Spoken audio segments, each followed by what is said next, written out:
जे आपण horror picture मध्ये बघतो ना, ते आणि पक्षी उडतात, ढग गोळा होतात. ढगगोळा होणे म्हणा, कुत्रे सगळे तिथे येऊन ओरडत राहणे. आणि मला एक पहिल्यापासून एक इंटरेस्टेड, जेणेकरून की ज्या गोष्टी नाही त्या खऱ्या आहेत का हे बघायच्या. तर त्यावेळेस मी ती साधना चालू केली होती. पाणी वगैरे घालायचं आणि एक छोटीशी प्रोसिजर असते, ते त्या संध्याकाळच्या वेळेस तिथं पाणी नेऊन घालायचं असतं आणि मंत्र असतो, त्या मंत्राचा जाप करायचा असतो. भूतनाथ विद्या म्हणतात त्याला. आणि त्यानंतर अक्षरशः 41व्या दिवशी ते प्रेत उभं राहिलं होतं तिथं, म्हणजे ती शक्ती उभी राहिलेली होती.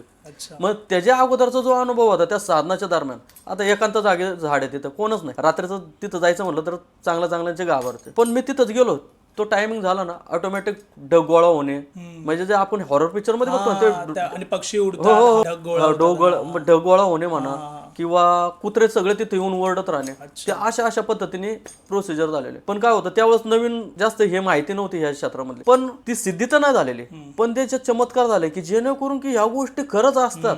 मग त्याच्यानंतर रुची की काही जे तांत्रिक वगैरे असतात त्यांच्याकडे गेलो, मग त्यांनी ह्याच्यामध्ये मार्गदर्शन करायचं. पण सहसा तर कोणीही सहसा आपल्या जवळच्या गोष्टी पटकन देत नाही. तर मग अशा पद्धतीने भरपूर जणांबरोबर भेटलो. काही जे महाराज जी होते त्यांच्या तर 2-2, 3-3 वर्ष त्यांची सेवाही केली. तर त्यावेळेस एखादी सिद्धी द्यायचे किंवा एखादी विद्या सांगायचे.